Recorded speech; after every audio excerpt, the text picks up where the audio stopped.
I had a loaded gun pressed to the back of my head after being asked simply, do you want to marry this guy?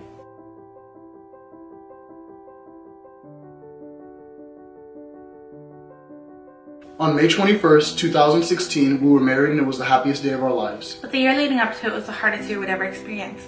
We endured emotional, mental, and physical trauma. Racial slurs, death threats, and slander from some of those closest to us. And we're told to give up on each other based solely on our difference of skin tone and background. Please keep in mind that every situation is different, and even if you are in a very similar situation, the outcome may not be the same as ours. Always use prayer as your main tool in any difficult situation, as Allah will never lead you astray.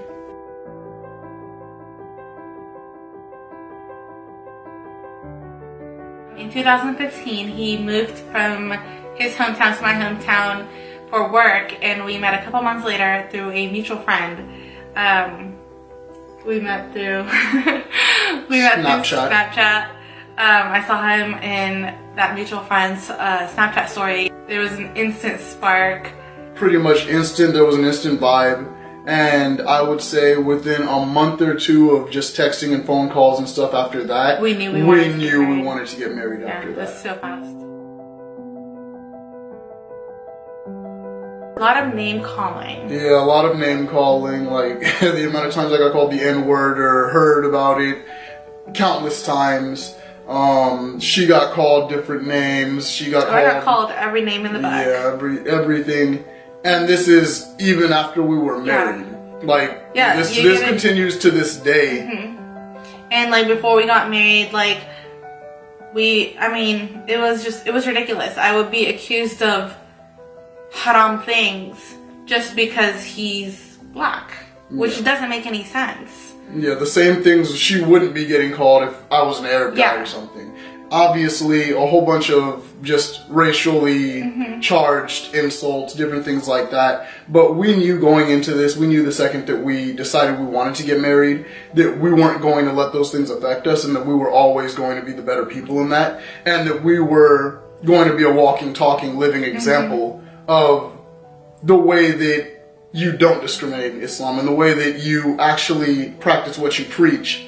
Because there's a lot of people that claim to be Muslim, they claim to be by the book, but then the second that a black man or even a Pakistani man comes and asks for their Arab daughter, somehow there's a difference in that now. You know, we really saw people's true colors when we decided to be together. We've lost friends. A lot of friends. We lost family members. People started distancing themselves from us. It comes definitely with struggle. So if you are going through this and you are somebody that is considering or in love with somebody that is not from your background or not from your ethnicity or tribe or village or whatever, and you know that your parents are going to not be for it initially, it comes with its trials, it comes with its negatives.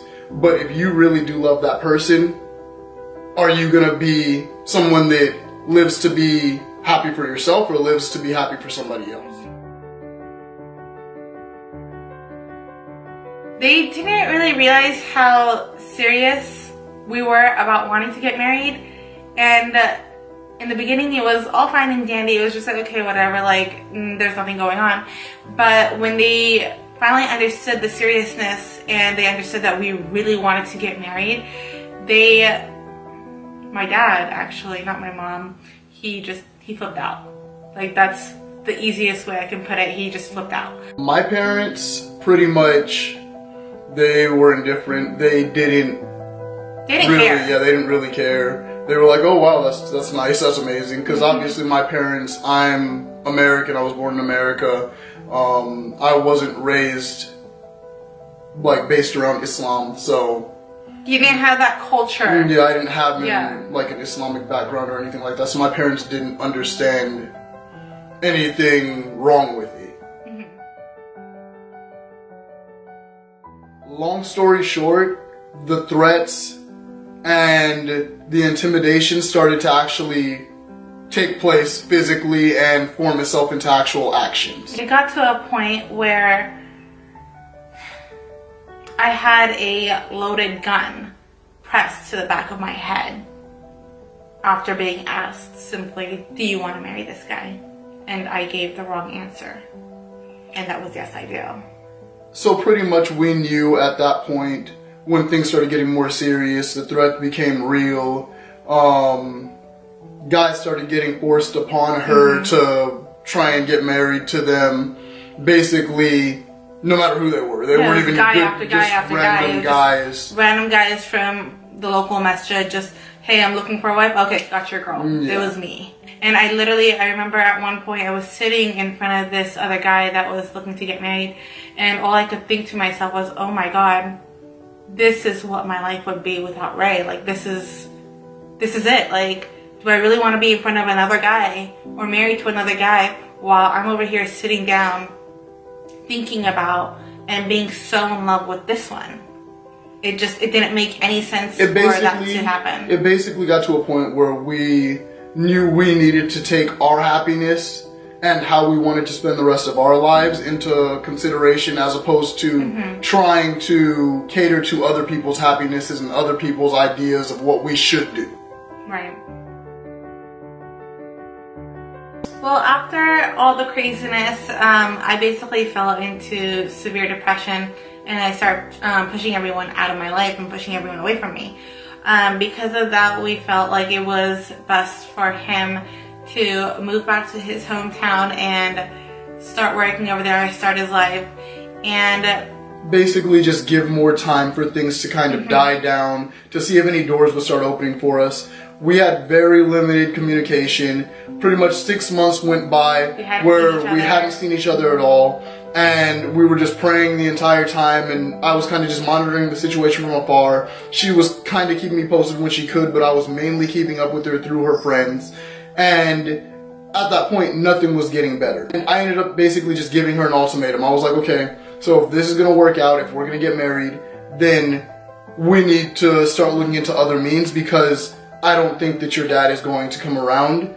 He's set in his ways. He's basically sticking to what he said, and he already said that he wasn't going to allow us to get married. And that is what I needed. I needed that extra push, because I felt like I was the weak one in our relationship, where I was just so ready to give up all the time, and he was just so firm, and he knew what he wanted. He knew that he wanted to get married, and even though I did too, I was just so afraid of everything that was going on around me.